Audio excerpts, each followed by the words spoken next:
ಮುಂಬೈ ಅಹಮದಾಬಾದ್ ನಡುವೆ ಬುಲೆಟ್ ರೈಲು ಓಡಿಸಲು ಜಪಾನ್ ಕಟ್ಟುಗೆ ನಡೆಸುತ್ತಿರುವಾಗ ಭಾರತದ ಮೊದಲ 16 ಮಹಡಿಯ ರೈಲು ನಿಲ್ದಾಣ ಸಹ ಸಿದ್ಧವಾಗುತ್ತಿದೆ. ಗಂಟೆಗೆ 300 ಕಿಲೋಮೀಟರ್ ವೇಗದಲ್ಲಿ ಓಡುವ ಬುಲೆಟ್ ರೈಲಿಗೆ ಎಲ್ಲ ಬಗೆಯ ತಯಾರಿ ನಡೆದಿದೆ. ಅದಕ್ಕೆ ಪೂರಕವಾಗಿ ಅಹಮದಾಬಾದಿನಲ್ಲಿ ದೇಶದ ಮೊದಲ 16 ಮಹಡಿ ಎತ್ತರದ ರೈಲು ನಿಲ್ದಾಣದ ಕಟ್ಟುಗೆ ಕೂಡ ಆರಂಭವಾಗಿದೆ. 2027ಕ್ಕೆ ಎಲ್ಲ ಮುಗಿದು ತೆರೆದುಕೊಳ್ಳುತ್ತದೆ ಎಂದು ಹೇಳಲಾಗಿದೆ.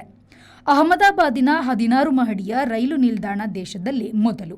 ಇದು ತನ್ನ ರೈಲು ಹಳಿ ಕವಲುಗಳಿಂದ ನೇರವಾಗಿ ಬುಲೆಟ್ ಟ್ರೈನ್, ಮಾಮೂಲು ನಿಲ್ಬಂಡಿ, ಬಸ್ ನಿಲ್ದಾಣ, ಮೆಟ್ರೋ ರೈಲು ಎಲ್ಲದಕ್ಕೂ ಸಂಪರ್ಕ ಕೊಂಡಿಯಾಗಿರುತ್ತದೆ. ಕಾಲುಪುರ ಮೆಟ್ರೋ ನಿಲ್ದಾಣಕ್ಕೆ ನೇರ ಹೊರಹೋಗಲು ದಾರಿ ಇರುತ್ತದೆ. ಕಟ್ಟಡ, ಪಾರ್ಕಿಂಗ್, ಕಚೇರಿಗಳು ಎಂದು ಎಲ್ಲದಕ್ಕೂ ಅವಕಾಶ ಇರುತ್ತದೆ. ಕಟ್ಟಡದ ಪ್ರತಿಯೊಂದು ಮಹಡಿಯು ಸ್ಥಳೀಯ ವಾಸ್ತುವಿನ್ಯಾಸ ಹೊಂದಿರುತ್ತದೆ. ಒಂದು ಮಹಡಿಯು ಸಿದಿ ಸೈಯದ್ ಜಾಲಿ ಮಾದರಿಯಲ್ಲಿ 100 ಗಾಳಿಪಟಗಳ ವಿನ್ಯಾಸವನ್ನು ಹೊಂದಿರುತ್ತದೆ. ಕಟ್ಟಡಕ್ಕೆ ತಕ್ಕಂತೆ ಅದರ ಸುತ್ತಮುತ್ತಲಿನ ರಸ್ತೆ ಇತ್ಯಾದಿ ಅಭಿವೃದ್ಧಿಯೂ ಆಗುತ್ತದಂತೆ.